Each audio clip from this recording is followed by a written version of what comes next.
কৃষ্ণ জয়গুৰু শংকৰ। আজি আমি শ্ৰীমন্ত শংকৰদেৱ সংঘ ভেৰগাঁও জিলা শাখাৰ কেন্দ্ৰীয় সেৱা বাহিনীৰ তৰফৰ পৰা ইয়াতে আজি এটা কেছ ৰুজু কৰিব আহিছিল। যোৱাকালি আমাৰ টাই অসম যুৱ ছাত্ৰ পৰিষদে যিটো শ্ৰীমন্ত শংকৰদেৱ সংঘৰ প্ৰতীক চিহ্ন আৰু আমাৰ সংবিধানখন তেওঁলোকে জ্বলাই দিলে, সেইটো যোৱাকালি আমাৰ শ্ৰীমন্ত শংকৰদেৱ সংঘই নহয়, সকলো অসম জাতিৰ বাবে এটা বিশেষ ক'লা দিন তেওঁলোকে ধাৰ্য কৰি দিলে। আৰু এই ক'লা দিনটোৰ বাবে যোৱাকালিৰ পৰা আমাৰ লক্ষ লক্ষ ভকত সমস্ত সেৱা বাহিনীৰ সেৱক সেৱিকাসকলে ৰাতিটো টোপনি মাৰিব পৰা নাই। তেওঁলোকে বহুত দুখ পাইছে মনত, যে আমাৰ যিজন সংবিধানৰ তলত আমি জাতি বৰ্ণ ধৰ্ম ভাষা নিৰ্বিশেষে আমি সকলোৱে একত্ৰিত হৈ এক গুৰুজনাৰ আদৰ্শ আৰু গুৰুজনাৰ আদৰ্শলৈ আমি একেলগে থিয় হৈ থাকিব পাৰোঁ, সেই সংবিধানখন তেওঁলোকে আমাৰ চকুৰ সন্মুখতেই তেওঁলোকে জ্বলাই দিছে। গতিকে আমি শ্ৰীমন্ত শংকৰদেৱ সংঘৰ সেৱা বাহিনীৰ তৰফৰ পৰা আমি মুখ্যমন্ত্ৰী মহোদয় এটাই প্ৰাৰ্থনা জনাব বিচাৰিছোঁ, যে তেওঁলোকে যি এটা কাণ্ড কৰিলে, তেওঁলোকে এটা অপৰাধ, বহুত ডাঙৰ এটা অপৰাধ কৰিছে, যে কোনো এটা সংগঠনে হওক, জাতীয় অনুষ্ঠানৰ হওক বা শ্ৰীমন্ত শংকৰদেৱৰ হওক, এখন সংবিধান তেওঁলোকে জ্বলাই কেনে বহুত ডাঙৰ এটা অপৰাধ কৰিছে। গতিকে আমি শ্ৰীমন্ত শংকৰদেৱ সংঘৰ 40 লাখ ভকত বৈষ্ণৱৰ থৈৰে আমি অসমৰ মুখ্যমন্ত্ৰী মহোদয় ডক্টৰ হিমন্ত বিশ্ব শৰ্মা ডাঙৰীয়াক এটাই অনুৰোধ জনাব বিচাৰিছোঁ, যাতে দুখীয়া শাস্তি পাওক।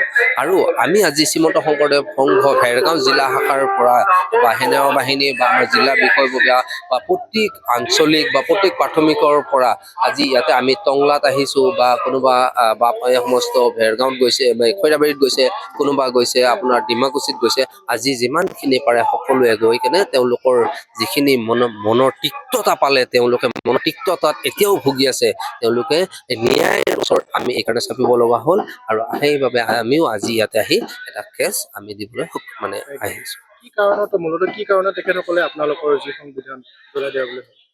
এতিয়া কি কাৰণ বুলি ক'লে আমি সেইটো এতিয়ালৈকে জ্ঞাত নহয়, যে তেওঁলোকে কি কাৰণে তেওঁলোকক আমি এইটো ভাবিছোঁ যে তেওঁলোকে নিজক প্ৰতিষ্ঠা কৰিবৰ বাবে 7জনীয়া মানুহ এজন টাই অসম যুৱ ছাত্ৰ পৰিষদৰ নেতৃত্ব লৈ যে তেওঁলোকে এনেকুৱা ধৰণৰ নিকৃষ্ট কাৰ্য কৰিব বিচাৰিছে। হয়তো ইয়াত আমি দুটাই চিন্তাধাৰা বিচাৰি পাওঁ।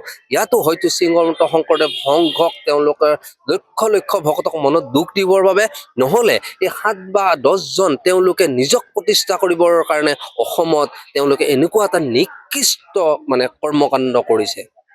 সেইটোৱেই হ'ল কৃষ্ণ। আমি শ্ৰীমন্ত শংকৰদেৱ সংঘ ভেৰগাঁও জিলা শাখাৰ দ্বাৰা আমি টংলা থানালৈ আমি আহিব লগা বাধ্য হ'লোঁ, যে আমাৰ সংঘৰ সংবিধান অনুসৰি এগৰাকী ব্যক্তিক সংবিধান উলংঘা কৰাৰ কাৰণে সহযোগ কৰা হৈছিলে। আৰু তাৰ প্ৰতিবাদ স্বৰূপে সোণাৰী টাইপা নামৰ সংগঠন এটাই যোৱাকালি আমাৰ সংবিধানখন, শ্ৰীমন্ত শংকৰদেৱ সংঘৰ সংবিধান আৰু প্ৰতীক চিহ্নটো জ্বলাই দিছে।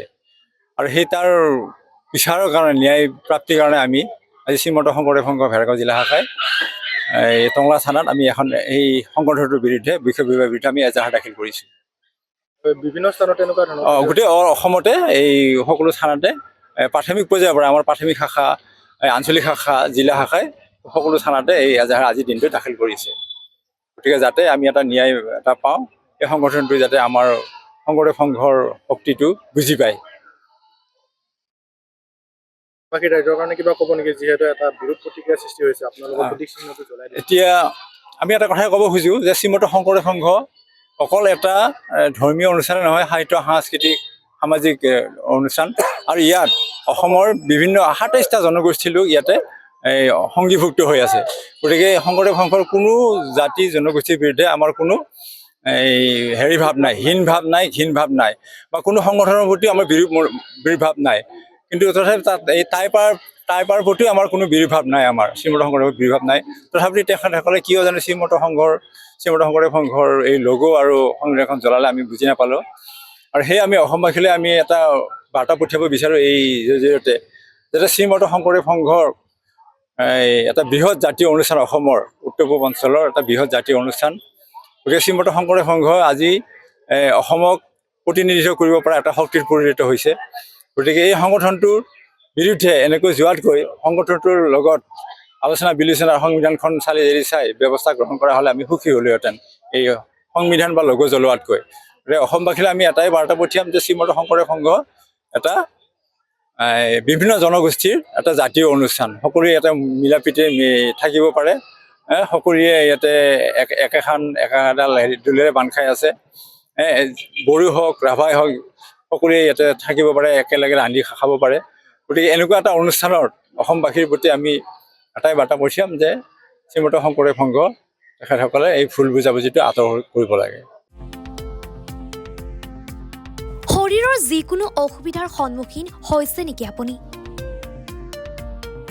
শাৰীৰিক সমস্যাৰ প্ৰতিকাৰ কেৱল আমি দিম অভিজ্ঞ চিকিৎসকে দিব সুপৰামৰ্শ প্ৰতি সপ্তাহত থাকিব বিভিন্ন ৰোগৰ বিশেষজ্ঞ চিকিৎসক চাবলৈ নাপাহৰিব এনি ভাৰত 24ৰ বিশেষ অনুষ্ঠান স্বাস্থ্য বিশেষ